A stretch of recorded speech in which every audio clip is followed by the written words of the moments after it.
Oke, selamat datang kembali di mata kuliah analisis desain interaksi. Pada materi kali ini kita akan membahas tentang design thinking. Masuk ke materi, berikut outline yang akan kita bahas. Yang pertama ada design thinking definition, design thinking process, dan yang terakhir ada design challenge. Oke, apa itu design thinking? Design thinking adalah pendekatan pemecahan masalah yang berpusat pada manusia atau human-centered dan bersifat kolaboratif, serta kreatif, iteratif, dan praktikal. Oke, perhatikan gambar berikut ini. Pemikiran desain mengintegrasikan bisnis, yaitu viability, teknologi itu feasibility, dan people itu desirability. Oke, selanjutnya ada solving the correct problem. Perancang dilatih untuk menemukan masalah yang sebenarnya. Solusi yang diberikan untuk masalah yang salah bisa lebih buruk dari tidak memberikan solusi sama sekali. Jadi, selesaikan masalah yang benar. Mencari akar masalah terlebih dahulu atau the real problem sebelum mengusulkan solusi design thinking. Oke, selanjutnya yaitu ada design thinking process. Jadi, design thinking process ini mulai dari empathize, define, ideate, prototype, dan test.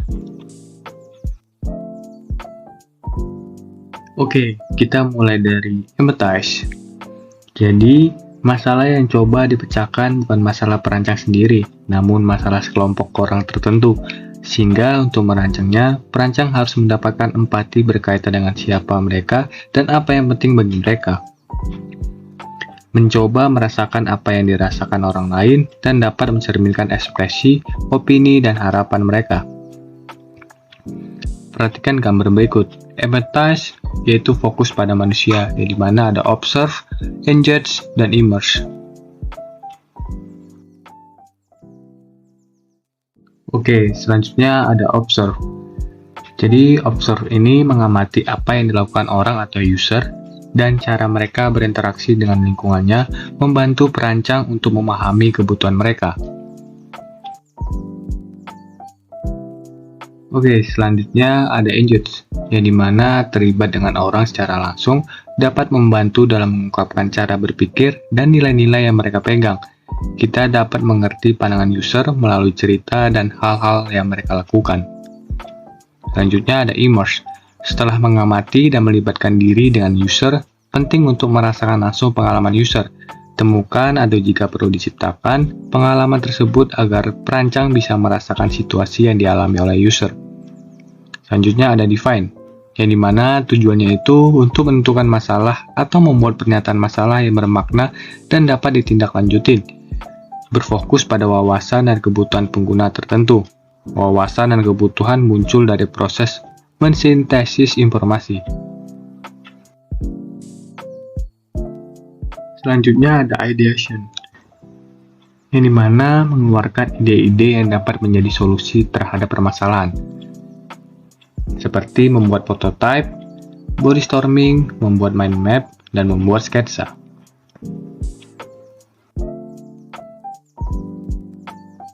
Selanjutnya ada prototype. Mengaplikasikan ide-ide yang sudah dikumpulkan ke dalam bentuk fisik dapat berupa catatan post-it yang ditempel di tembok, kegiatan role-play, objek, atau bahkan storyboard. Oke, selanjutnya ada tes. Tahapan tes adalah peluang untuk memperbaiki solusi dan membuatnya lebih baik lagi. Tahapan ini dapat dilakukan secara berulang sampai kita mendapatkan hasil yang terbaik. Mengapa perlu tes? Karena dengan tes kita dapat memperbaiki prototipe dan solusi, mempelajari user lebih dalam, mengetes dan memperbaiki pernyataan masalah. Tahapan di atas tidak harus berurutan, tapi dapat dilakukan secara simultan dan dapat diulang. Pengulangan adalah hal yang mendasar dalam design thinking.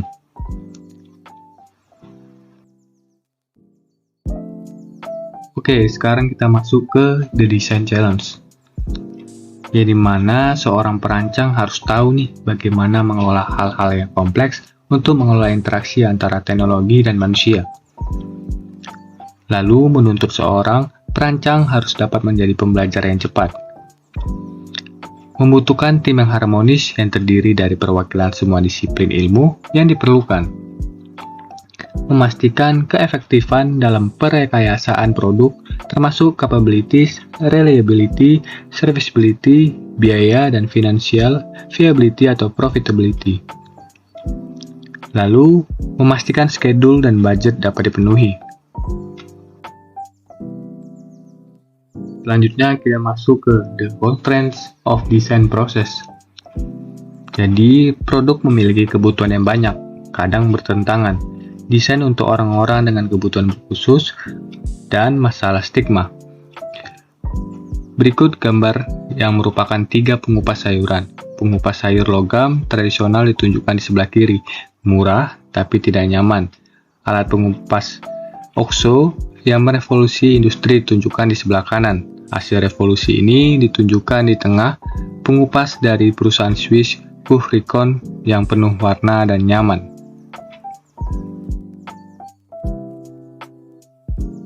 Oke teman-teman, gimana nih? Semoga teman-teman dapat memahami materi pembahasan pada kali ini, yaitu tentang design thinking.